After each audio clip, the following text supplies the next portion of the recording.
Salut, c'est Superfan. On est en direct là? On est en direct? Sur Twitter apparemment et sur YouTube. Bienvenue dans Num Rendez-vous, l'émission de la révolution numérique et la transformation digitale. Je fais un petit test ce matin parce que j'ai le temps. Émission exceptionnellement en direct. Évidemment, c'est l'objectif de Fan Rendez-vous à terme, c'est de faire des vidéos en direct. Surtout que LinkedIn, je sais pas si tu sais, mais LinkedIn a sorti en test aux États-Unis LinkedIn Live. Donc on peut faire des vidéos désormais live aux États-Unis, c'est en test. Et j'espère que ça va arriver en Europe et en France ces prochains mois. Nous sommes le mercredi 20 février 2019. Que s'est-il passé ces dernières 24 heures dans le monde de la tech? C'est parti. On commence comme d'hab avec la news du jour pour moi, la news la plus importante. Reconnaissance faciale, des tests auront lieu à Nice à l'occasion du carnaval pendant 2 jours. C'est à l'initiative de Christian Estrosi.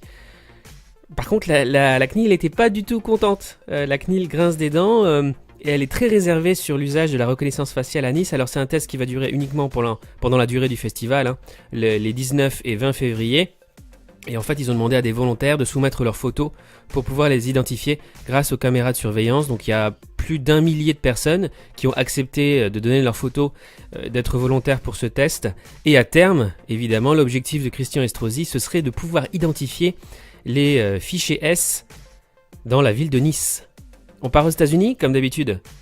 Dans mon émission Num Rendez-vous, on va parler de Google d'abord. Que peut bien préparer Google avec cette conférence gaming prévue en mars? Le 19 mars 2019 aura lieu la Game Developer Conference à San Francisco.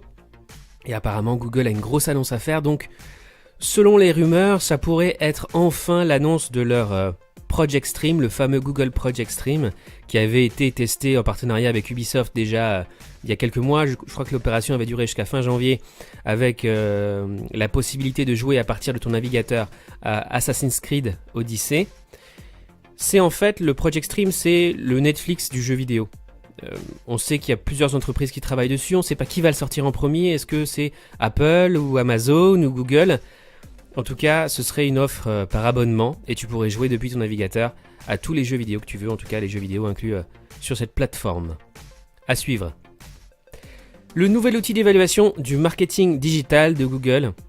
Alors comme d'habitude, tous les liens, tous les articles mentionnés dans cette vidéo sont évidemment dans la description de cette vidéo sur YouTube avec tous les liens directs. Et donc je vais te mettre le lien direct vers ce nouvel outil de Google en partenariat avec le BCG, le Boston Consulting Group, qui est un des plus grands cabinet de conseil en stratégie et qui permet de mesurer la maturité digitale, la performance en fait du marketing digital de ton entreprise. Si certains pensent que la Terre est plate, ce serait la faute de YouTube. Évidemment, il y a beaucoup de théories du complot sur YouTube et l'une d'entre elles, ce serait que la Terre serait plate. Donc il y a beaucoup de gens, de plus en plus, qui pensent que la Terre est plate. FaceTime, corrigé par Apple, mais amputé aussi pour éviter l'espionnage. Facebook. Comment le Parlement britannique en est arrivé à qualifier les dirigeants de Facebook de gangsters numériques? J'en ai parlé hier déjà. Instagram, qui fait partie du groupe Facebook, c'est pour ça que j'en parle maintenant, teste une nouvelle fonctionnalité axée sur les dons d'argent. Désormais, il y aura un bouton donation pour faire un don dans les stories. Natu, comment Netflix met tout en place pour que Roma gagne l'Oscar du meilleur film?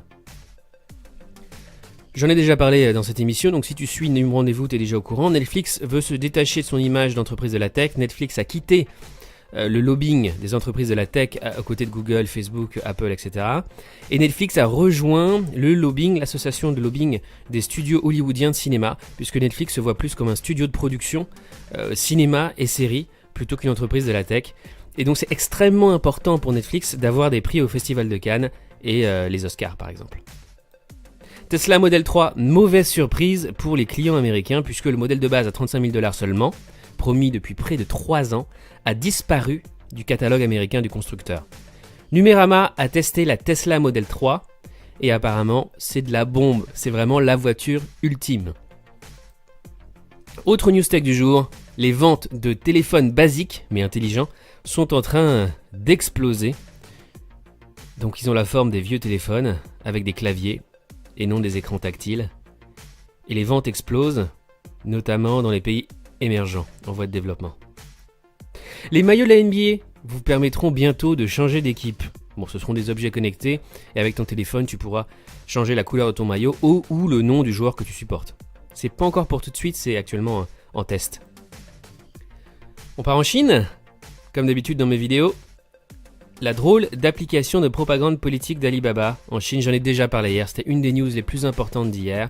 C'est pas vraiment une application drôle, hein, c'est une application de propagande qui permet d'étudier la doctrine du président chinois Xi Jinping. Et ça te permet de gagner des points. Plus tu étudies, plus tu lis des articles ou regardes des vidéos, et bien plus tu obtiens des points sur cette application. C'est une application aussi où tu peux savoir dans les groupes les points des autres membres, notamment de tes contacts, par exemple de tes parents, de tes voisins, de tes collègues, de tes amis. C'est une application qui est obligatoire pour tous les membres du Parti communiste, donc ça fait énormément de personnes, 86 millions de membres. Les fonctionnaires aussi sont obligés de la télécharger, encouragés à la télécharger, les salariés des entreprises publiques, les enseignants, donc ça fait énormément de monde et c'est pour ça que c'est devenu l'application la plus téléchargée en Chine, devant WeChat selon le South China Morning Post, qui est un journal de Hong Kong et qui est aussi une propriété d'Alibaba, tout comme cette application de propagande du Parti communiste.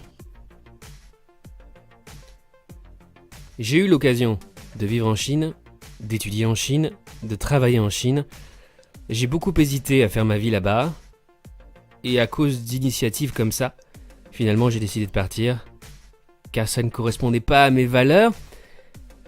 Mais c'est extrêmement populaire en Chine et les gens se sentent obligés en plus de la télécharger et d'y participer, d'y jouer, parce qu'ils ont peur, extrêmement peur de la délation, de la dénonciation et qu'ils soient par exemple renvoyés de leur emploi, puisque ce ne sont pas des citoyens modèles qui n'ont pas assez de points sur cette application.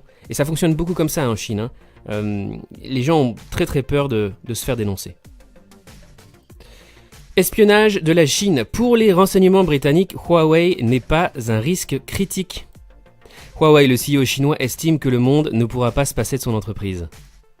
Chine. Amazon pourrait s'allier à Kaola pour tenter de rattraper Alibaba. La Chine veut lancer, et ça c'est incroyable, la première station solaire dans l'espace pour 2025, donc c'est demain. C'est un pas énorme vers un développement des énergies renouvelables avec un prototype de la première station solaire dans l'espace. Ce ne sont plus aujourd'hui les Américains qui innovent, ce ne sont plus les Russes, ce ne sont plus les Européens, ce sont les Chinois. Faut le reconnaître. News France, 10 ministres et des jeunes, on a regardé le grand débatton sur France 2, sur Twitch. C'était sur Twitch évidemment hier sur la chaîne Acropolis sur Twitch de 9h à 20h. 10 ministres qui débattaient avec comme modérateurs des streamers de Twitch et des youtubeurs comme Hugo Décrypte. Sigfox, la start-up française de Toulouse, veut connecter 1 milliard d'objets sur son réseau d'ici à 2023. Et Sigfox n'exclut pas une IPO, ça veut dire une introduction en bourse. Oui.SNCF lance une campagne pilotée par l'intelligence artificielle en partenariat avec JC Decaux. C'est la première campagne d'affichage qui a recours à l'intelligence artificielle et au chatbot de Oui.SNCF, le chatbot conversationnel. On va regarder à quoi ça ressemble.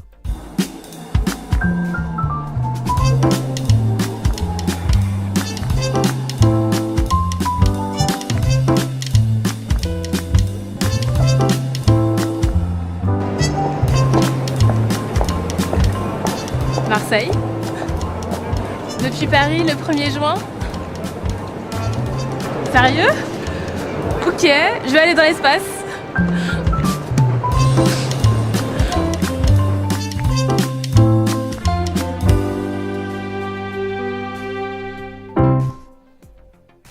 Donc c'est une campagne qui évidemment encourage les gens à utiliser leur chatbot conversationnel qui est déjà disponible sur leur site. Bercy appelle à la libération des données pour doper l'innovation en intelligence artificielle. Bercy juge le contexte français trop crispé en la matière. C'est vrai que par rapport aux autres pays du monde, et même en Union européenne, la France protège énormément l'utilisation des données privées et des données personnelles. Et cette législation est vraiment contraignante pour les acteurs de l'intelligence artificielle en France. Et la France va accumuler du retard en IA à cause de ça, à cause de la législation, à cause des lois trop contraignantes sur l'utilisation des données, et notamment les données personnelles des clients et des citoyens. Par exemple, des données sur ton dossier médical, ou tes antécédents financiers, des choses comme ça. Culture Geek. Sur Netflix, Planqueur aura droit à sa saison 2 prochainement. Planqueur, c'est une série de comédie romantique, made in France, et elle va avoir droit à sa 2e saison. Amazon veut sortir 30 nouveaux films par an pour concurrencer Netflix avec Amazon Prime Video, Amazon Prime. Est-ce que ce sera suffisant pour concurrencer Netflix ? Je pense qu'à court terme, ce ne sera pas le cas, j'en doute énormément. Netflix aujourd'hui est l'une des marques préférées des jeunes, des millennials, classée je crois numéro 2, juste derrière YouTube et devant Apple qui est numéro 3. Donc Netflix fait partie des marques les plus fortes et les plus appréciées par les jeunes à travers le monde, dans presque tous les pays du monde où Netflix est disponible. Donc ce sera très difficile au début pour Amazon de concurrencer Netflix, quoique Amazon va sortir, j'en ai déjà parlé dans cette émission, Le Seigneur des Anneaux, qui va être la série la plus chère de toute l'histoire de la télévision, mais on parle, depuis plusieurs années, ça revient très régulièrement, du rachat d'un GAFA de Netflix. Donc Netflix pourrait être racheté par exemple par Apple. Chaque année on parle du rachat de Netflix par Apple, ou par Amazon, ou par Google. Netflix qui a énormément de dettes, des milliards et des milliards de dollars de dettes, et Netflix qui est un petit groupe par rapport aux géants du numérique américain. C'est tout pour aujourd'hui, merci d'avoir regardé NUM Rendez-vous pour des news tech mises à jour en temps réel 24 heures sur 24, 7 jours sur 7.